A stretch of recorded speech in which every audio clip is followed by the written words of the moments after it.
Ce sont parfois toutes les économies d'une vie, le coup de pouce pour la retraite ou celles qui devaient permettre de réaliser un rêve. De plus en plus de seniors ou retraités confient leur épargne à des sites sur Internet, espérant des gains rapides, importants. Mais attention, mauvaise fortune. Gagner beaucoup d'argent en peu de temps, la promesse peut se transformer en escroquerie. C'est l'enquête de la semaine, la ruine à portée de clic. Elle est signée Sébastien Borgeaud et Richard Puech. Et nous retrouverons ensuite Sébastien en plateau. À 2 ans de la retraite, ils avaient un rêve. Pour leurs vieux jours, Daniel et sa femme Italia voulaient partir ensemble sur les routes, à bord d'un camping-car. Ça, c'est un petit peu comme ça qu'on voulait. Hein. Oui. Voilà, avec ça, on peut faire le tour d'Europe. Le tour, oui. Pour se l'offrir, ils avaient économisé toute leur vie. Mais rien ne s'est passé comme prévu. Ça, c'était un petit peu notre rêve. Hein. Notre rêve qui, pour l'instant, n'est qu'à l'écran. Mais ce qui s'est passé, c'est que l'argent qui était consacré à l'achat de ce camping-car, eh bien, on l'a placé dans une société de trading sur Internet. Et on a perdu tout cet argent parce qu'on a eu la malchance de tomber sur des escrocs. Du trading, c'est-à-dire des placements boursiers. Tout commence lorsqu'ils sont attirés par l'une de ces publicités qui circulent sur le web. Vous pensez qu'il est difficile de gagner de l'argent grâce à la bourse. Vous pensez même que ce n'est pas fait pour vous. Eh bien, cette vidéo risque de vous surprendre. Ils sont alors contactés par un banquier qu'ils n'ont jamais rencontré. Par email et par téléphone, l'homme les convainc de leur confier leur argent pour le placer en bourse via son site internet. C'est une société située en Angleterre. Ils avaient pignon sur rue, ils avaient un site internet. J'avais une application sur mon téléphone mobile. Je veux dire qu'en aucun cas et à aucun moment, pas une seule seconde, on aurait pu penser qu'il s'agissait d'escrocs. Voilà. Mais quelques semaines après, ce site disparaît sans laisser de traces. Et avec lui, les économies de Daniel et d'Italia. Nous-mêmes, ma fille et ma mère, on a investi 50 000 euros. Mais ces 50 000 euros, ce n'est pas de l'argent, c'est pas du superflu, c'était de l'argent qu'on avait gagné et qu'on avait. C'est de l'argent d'une vie. Ils ont bien fait leur travail. C'est un travail de sape qui anéantit les gens.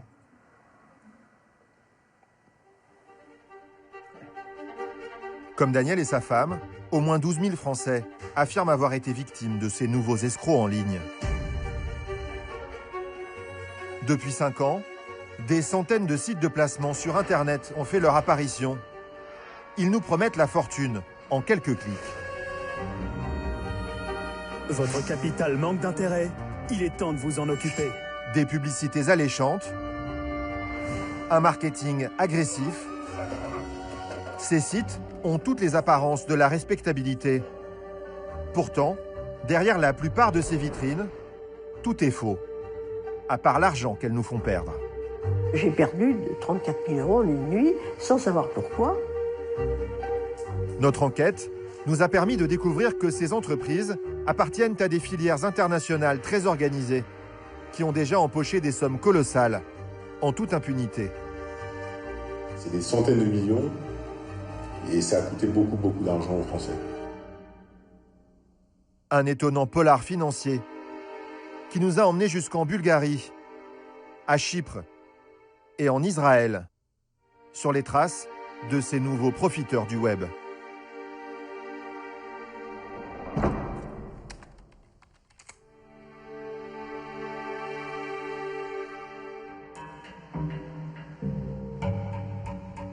Notre enquête commence place de la Bourse à Paris, au siège de l'autorité des marchés financiers, l'AMF. La plateforme téléphonique du gendarme de la finance est aujourd'hui débordée par les appels des victimes de ces sites internet. Je vous confirme, c'est une escroquerie. Vous avez bien fait de nous appeler. Il s'agit souvent d'appels de personnes âgées, plus isolées et parfois plus crédules. AMF Épargne Info Service, bonjour.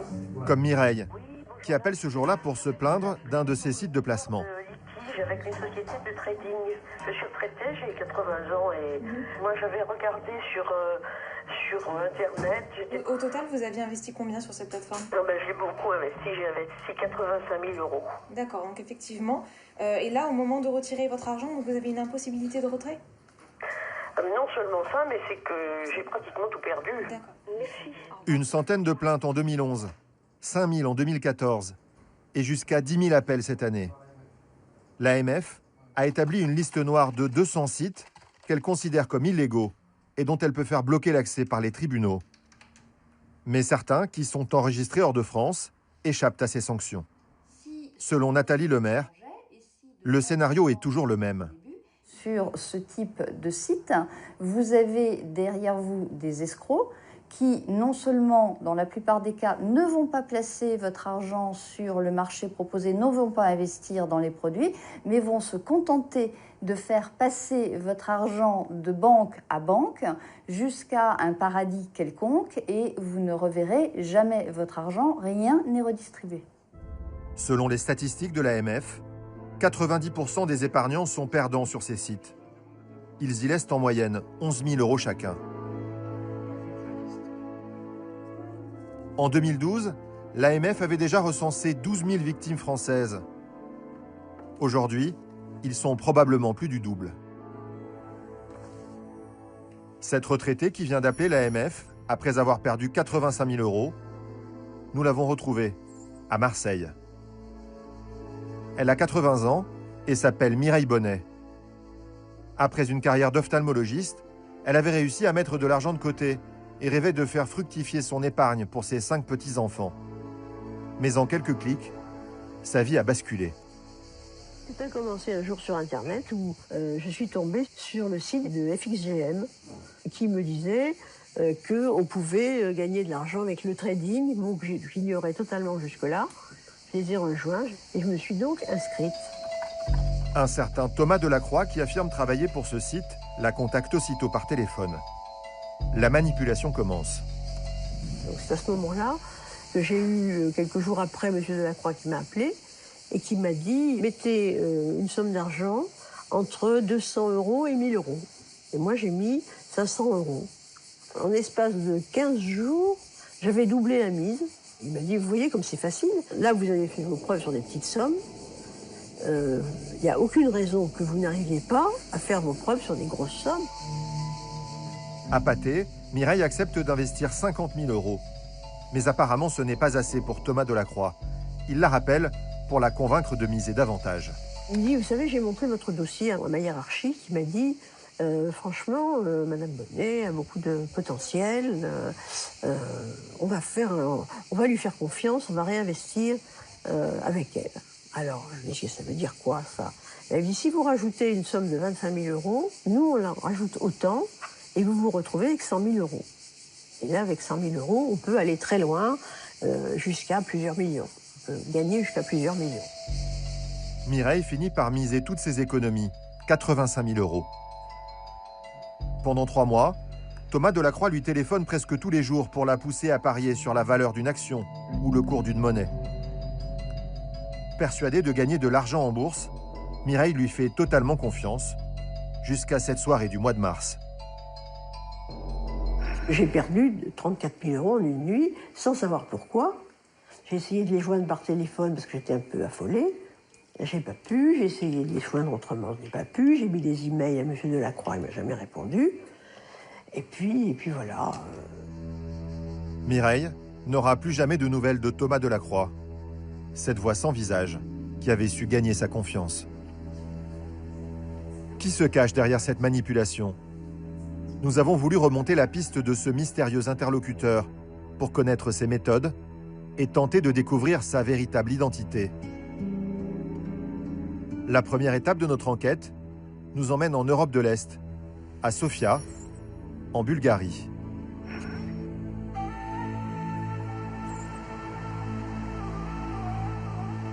Nous nous rendons dans les bureaux de Warning Trading, une société française installée dans la capitale bulgare. Son créateur, Nicolas Gaillardeau, tente de retrouver les sommes perdues en échange d'un pourcentage sur l'argent récupéré. Une sorte de justicier pour déjà 400 clients, tous français, dont Mireille Bonnet. Allô? Madame Bonnet? Oui. Oui, Nicolas Gaillardeau, l'appareil. Je vous dérange pas? Non, pas du tout, là, pas du tout. D'accord. Bon, alors, concernant votre dossier, je vous posais la question, je souhaitais savoir si vous aviez eu un coup de téléphone ou un contact de la part donc de FXGM. Rien. Rien du tout. Pas de courrier, pas d'email. On attend encore une petite semaine et ensuite on se tient au courant de la suite. Au revoir. À bientôt. Au revoir. À bientôt. Au revoir. Avocats, juristes, banquiers, ils sont 4 ce matin à plancher sur le dossier. Mireille Bonnet. Je l'ai eu au téléphone ce matin. La manipulation psychologique dans le cadre de ce dossier-là, elle est vraiment flagrante. On est face à une personne âgée et c'est vraiment un type de profil qu'ils recherchent. C'est des personnes âgées qui sont souvent éloignées de leur famille, qui ont besoin d'avoir un contact, de parler. Et donc l'analyste, le conseiller de la société va les appeler régulièrement, va rentrer dans leur vie, va devenir parfois plus proche que leur propre famille. Nicolas Gaillardeau est un ancien trader. Il connaît bien les méthodes et les ruses de ces courtiers en ligne. Le commercial lui dit qu'il trade sur les marchés réels. Or, il en est tout autre. Le client trade dans un casino en ligne, dans un jeu vidéo, où lorsqu'il gagne, le courtier perd. Et le plus souvent, quand le client perd, le courtier gagne. Et d'ailleurs, toute la méthode commerciale, technique est faite pour faire perdre le client. Voilà. On est vraiment comme au casino. Ah, c'est du casino. Nicolas Gaillardeau ne s'est pas installé en Bulgarie par hasard. Ce pays abrite des complices de cette filière internationale. Ici, n'importe qui peut, du jour au lendemain, ouvrir un site internet de trading. Il n'y a aucune connaissance à avoir. Il suffit de se rendre dans l'une de ces sociétés qui vendent ces casinos virtuels, clés en main. Alors, je vous emmène chez un fournisseur technique qui s'appelle qui a ses bureaux à Sofia. C'est une société spécialisée dans le développement et la mise en place de plateformes. N'importe qui peut demain devenir un courtier, un broker en ligne avec ce type de produit pour à peine quelques milliers d'euros. Oui. Nous nous présentons chez ce vendeur de sites internet en caméra cachée. Nous nous faisons passer pour des investisseurs qui souhaitent acheter un site de placement en ligne. L'entreprise est l'un des leaders de ce nouveau marché. Ses locaux sont flambant neufs et l'accueil de sa jeune employée est chaleureux et professionnel. La société semble respectable. La proposition qu'elle va nous faire, en revanche, l'est beaucoup moins. Notre hôtesse nous présente son logiciel. Pour 8 000 €, nous pouvons acheter un site internet standard. Et pour 8 000 de plus, avoir un design personnalisé. Jusqu'ici, un business qui semble légal.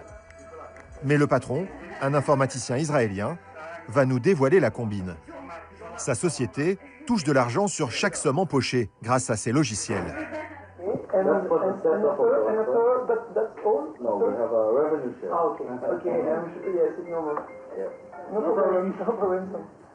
And the revenue share is 14%. Yes. 14? Flat, yes. 14. 14. 14. From the profit you make from the player. Okay. On the player, if he deposits 1,000, yes, and then he lose the 1,000, yes, this is the profit. Oh, okay. If he lose 500, only the 500 okay. is profit. Okay. This is if you lose, of course. Yes. It's like casino. If you lose the money, the casino wins. This is it's like casino. Yes, of course. En clair, cette société prélèvera sa part sur chacune de nos futures opérations, même frauduleuses. Et pour 10 000 € par mois, il propose en plus de gérer à notre place les plaintes de nos clients. The complaint is taken in charge, or we have to take in charge of the... 90% is done. All of the compliance without calling the players. So they look at the documents, they verify the documents, they send the emails automatically. But just if they need somebody to talk to the client, they will talk to you, the operator, and they will say you need to talk to this client and to ask him 1, 2, 3 things. So they do everything, they just use you to talk to the client. Okay. Nous partons, évidemment, sans rien acheter. Même Nicolas Gaillardeau, qui enquête pourtant depuis 1 an sur ces sociétés, est étonné du niveau de sophistication de leur méthode.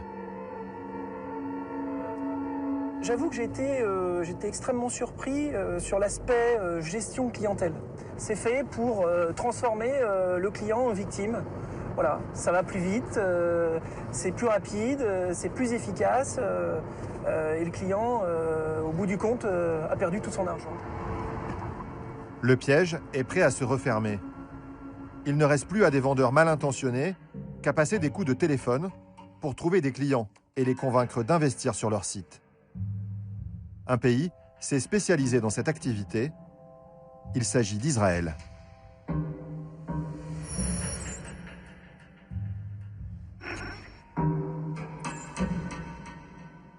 Depuis quelques années, c'est dans ce pays qu'ont été créés la plupart des sites internet inscrits sur la liste noire des autorités françaises.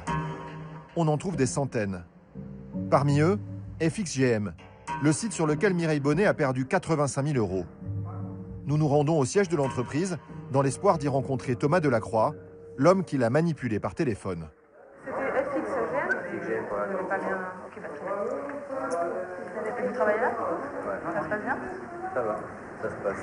Ouais. Ah, bah, il fait un peu mieux ici. Vous êtes tous français? Non, dans l'immeuble, il y a plein de français. C'est vrai? Ouais. Vous travaillez ici, du coup? On vend des tapis. Non, vous faites quoi? Parce que je suis pas sur l'entretien, là.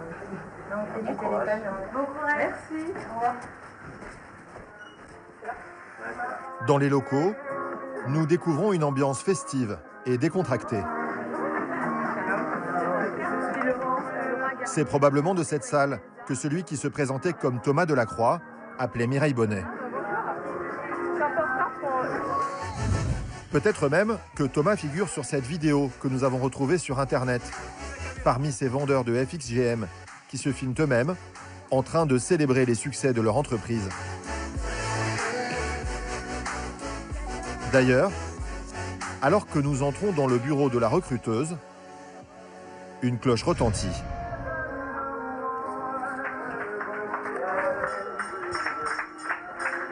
C'est génial, c'est une super ambiance. Les gens, quand ils applaudissent, c'est qu'il y a une vente ou un truc, c'est ça. Une vente, cela signifie qu'un Français comme Mireille vient d'investir ses économies sur leur site. Pour travailler chez FXGM, aucune compétence particulière n'est requise, à part la maîtrise de la langue française. Est-ce que tous les jeunes qui sont employés là, ils sont spécialisés? Ni dans la vente, ni dans la finance. Ensuite, on a ici une formatrice. Voilà. Nous découvrons également que l'entreprise a récemment ouvert un second site, sous un autre nom. Peut-être pour faire oublier sa mauvaise réputation et les plaintes qui pèsent sur elle. Super. J'ai pas compris le nom, parce que là c'était Paragon. Et la première fois, c'était FXGM. C'est le même truc en fait. Nos questions finissent par réveiller les soupçons. La première fois quand je vous ai appelé, c'était... Honnêtement, c'est ce que là j'ai écrit Internet. Je pense que c'est Internet, mais j'ai parlé quand même à pas mal de postes. Les recruteurs ne donneront pas suite à cet entretien. Pour en savoir plus sur le fonctionnement de ces sociétés, nous devrons nous rendre chez un concurrent. Cette fois, la recruteuse va se montrer un peu plus bavarde. Son but, capter des clients à tout prix. Your job is to bring as much customer to open an account in our company. Okay? Because there are many companies not like us that are doing what we are doing. Okay? You need to be the best seller to make them open an account in your company with you. Okay? Elle nous emmène dans son centre d'appel pour une séance d'observation. Une employée est justement en train d'essayer de convaincre un Français d'ouvrir un compte. Les méthodes de vente sont agressives. Il y a plus d'assurance, oui, mais si vous mettez 200, c'est pas un problème. On fera bien sûr le nécessaire. Mais en tous les cas, si vous n'avez pas l'argent, on commence avec 200. C'est pas un problème, on verra pour plus. Il y a les matières premières, les devises, l'or, le dollar, l'euro, tout ce que vous voulez. D'abord, il faut activer le compte. D'accord? Très bien. Alors, qu'est-ce qu'on fait aujourd'hui? Vous voulez 200 $ ou 500 $ avec les 5 francs? Nous avons pu rencontrer un ancien employé d'une de ces sociétés. Anonymement, il a accepté de nous raconter son expérience. Il affirme que son employeur lui aurait d'abord caché la vraie nature de son activité. Au Au début, vous pensez que tout est clair, tout est net, mais à la fin, vous vous dites non, il y a un truc qui ne va pas. Mes clients ne gagnent jamais. Ils ne gagnent jamais. Moi, il m'est arrivé d'avoir des clients qui avaient perdu jusqu'à 170 000 euros. Une cliente, on nous obligeait à dire aux gens qu'il fallait qu'ils mettent 20 000 euros minimum. La plupart des gens, c'était 15 000, 20 000 euros minimum. En leur expliquant que c'est ça, la finance. Pour moi, c'est du harcèlement. Appeler quelqu'un 100 fois en un mois pour qu'il dépose 10 000 euros, oui. Il y a des gens qui, pour moi, sont harcelés. La France serait un marché particulièrement ciblé, car les Français possèdent beaucoup d'épargne et ne savent pas toujours où la placer. Alors le marché francophone est un marché qui est un des plus intéressants des marchés parce qu'ils ont beaucoup de bas de laine, ils ont besoin de faire fructifier leur argent. Et le problème, c'est qu'ils n'ont, à part le PEL ou le livret A, ils n'ont rien d'autre comme option. Et tous les bas de laine sont en train de disparaître avec Internet aujourd'hui. Est-ce que vous avez une idée du volume que ça représente, tout cet argent? C'est des centaines de millions et ça a coûté beaucoup d'argent aux Français. Inutilement. L'homme devait aussi utiliser un pseudonyme. Vous utilisiez une fausse identité? J'utilisais une fausse identité pour mes clients, bien entendu. Les noms aux consonances bien françaises, comme Thomas Delacroix, sont les plus utilisés. Nous comprenons que nous ne trouverons jamais l'homme qui téléphonait presque tous les jours à Mireille Bonnet. En Israël, ces sociétés prospèrent dans une quasi-impunité, car ici, la loi ne protège que les Israéliens, pas les victimes étrangères. Or Hirschauge, un journaliste de Tel Aviv, a enquêté sur ces entreprises. Il est l'un des seuls dans le pays à avoir accepté de nous en parler. C'est le prolongement direct d'industries dans lesquelles Israël est depuis longtemps très performant. Les jeux en ligne et aussi la publicité sur Internet. Le troisième atout, c'est que vous avez besoin de gens qui parlent parfaitement de nombreuses langues. Et c'est une ressource dont Israël dispose en abondance grâce à l'immigration. Ces sites de trading ont donc en Israël des conditions idéales pour s'enrichir. Mais le système a un défaut. Les autorités européennes peuvent bloquer les sites qu'elles jugent suspects. Pour contourner ces interdictions, ces sociétés ont trouvé la parade. S'installer tout près d'Israël, à Chypre, à l'intérieur de l'Union européenne.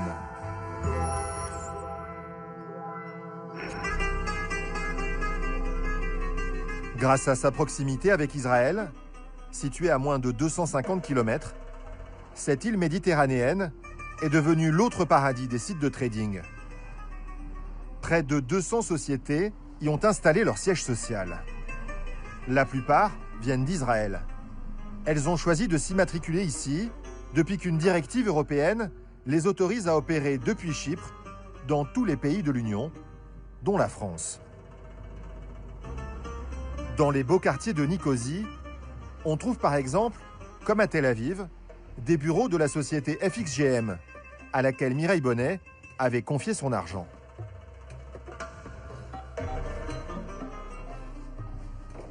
Bonjour. Hello. Bonjour. Comment allez-vous? Nous sommes des journalistes français. Pouvons-nous voir le responsable du service des plaintes, s'il vous plaît? C'est moi. Nous avons suivi une Française. Elle a perdu 85 000 euros à cause de FXGM. Elle a été harcelée par un de vos vendeurs au téléphone. Est-ce que cela vous surprend? Ok, je ne sais pas à quelle cliente vous faites référence. Ah, je vais vous donner son nom. Elle s'appelle Mireille. Ok, on va s'asseoir dans la salle de conférence et vous m'expliquerez. Cette responsable refusera finalement de répondre à nos questions. Et aucun dirigeant de FXGM ne se rendra disponible pour une interview. J'aimerais que nous fixions un rendez-vous. Et vous pourrez alors rencontrer un responsable. Avant de nous reconduire, on nous promet un rendez-vous. Nous l'attendons toujours. Une fois installées à Chypre, ces sociétés israéliennes évitent les sanctions des autorités françaises. Comme Chypre est en Europe, la France n'a pas le droit de lancer directement une procédure. Elle doit transmettre le dossier à ses homologues chypriotes. C'est la loi. Et attendre que l'autorité locale des marchés, la SAISEC, fasse son travail. Mais apparemment, c'est rarement le cas. C'est ce qu'affirme Andonis Vafeas, un avocat chypriote qui défend une vingtaine de victimes françaises. Quand on arrive devant la SAISEC, on a un problème pour avoir des réponses, on a un problème pour trouver une solution pour notre client, car apparemment, non seulement ils sont débordés, ils n'ont pas le temps de répondre à ça, mais surtout, comme ils nous disent, ils n'ont pas le droit de nous répondre à nous, mais ils incitent les sociétés de voir avec leurs clients pour résoudre les problèmes. Mais on n'a jamais eu. On n'a jamais vu par nos clients une solution à leurs problèmes et un versement de l'argent qu'ils ont investi. Nous avons plusieurs fois sollicité une interview avec un représentant de la SAISEC. Débordé ou en vacances, aucun responsable n'a trouvé le temps de nous répondre. Je suis désolée. Aujourd'hui, nous sommes vraiment très occupés.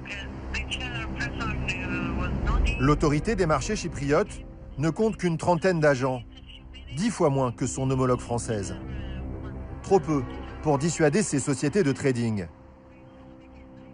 Mais elle semble craindre en revanche la mauvaise publicité que pourrait leur apporter notre reportage. Depuis que nous avons contacté FXGM au sujet de Mireille Bonnet, la société a étonnamment décidé de reprendre contact avec elle et envisagerait de lui rembourser une partie de son argent. Sébastien, dites-nous, vous qui avez réalisé cette enquête, est-ce que les milliers de personnes qui ont vu disparaître leur épargne sur ces sites ont un jour une chance de récupérer leur argent? Alors il y a deux cas de figure. Dans le cas de Daniel qui débute ce film, on a affaire à des sites... Lui, il a perdu 50 000 euros avec sa famille. Hein. Exactement. Lui, il a peu de chances de revoir cet argent. Pourquoi? Parce qu'il a affaire à des sites fantômes qui restent en ligne très peu de temps. Le seul espoir qu'on peut avoir dans ce cas de figure, c'est de passer par les banques pour... S'adresser aux banques? Voilà, pour séquestrer les fonds. Mais c'est le seul espoir. Bloquer les fonds qui Exactement. avaient été... Voilà. Dans le cas de Mme Bonnet, qui a eu affaire à un courtier qui est régulé, donc il y a pignon sur rue, qu'on peut trouver, on peut aller lui demander justice, là on a plus de chance. Mais c'est compliqué. Elle a perdu 85 000 euros. On lui a fait une offre depuis quelques semaines, on lui a fait une offre à 20 000 euros. On est loin de ce qu'elle a perdu, mais c'est un début de négociation, on pense que ça va s'arranger. Alors Sébastien, pourquoi est-ce qu'autant de personnes aujourd'hui prennent des risques sur Internet avec ces placements? Alors, la France est une cible privilégiée de ces placements, sites. Voilà, de ces sites, exactement parce que les Français épargnent beaucoup, que les placements les plus connus comme le livret A sont de moins en moins rémunérateurs, et donc ces gens-là le savent et s'en prennent particulièrement aux seniors parce qu'ils savent que ces gens-là... Parce qu'ils ont un bas de laine. Ils ont un bas de laine, exactement, parce qu'ils ne maîtrisent pas les codes d'Internet. Et sur Internet, on peut promouvoir un peu tout ce qu'on veut. Donc ce sont des cibles faciles. Aussi, je pense que c'est parce que il y a un mythe du trader, du particulier qui va devenir trader, qui va faire fortune sur Internet.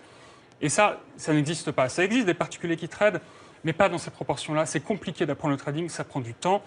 Et on ne fait pas fortune comme ça quand on est un particulier. Donc être trader, ça s'apprend. Exactement. Merci Sébastien pour ces précisions. C'est la rentrée. Plus de 5 millions de collégiens et lycéens ont repris le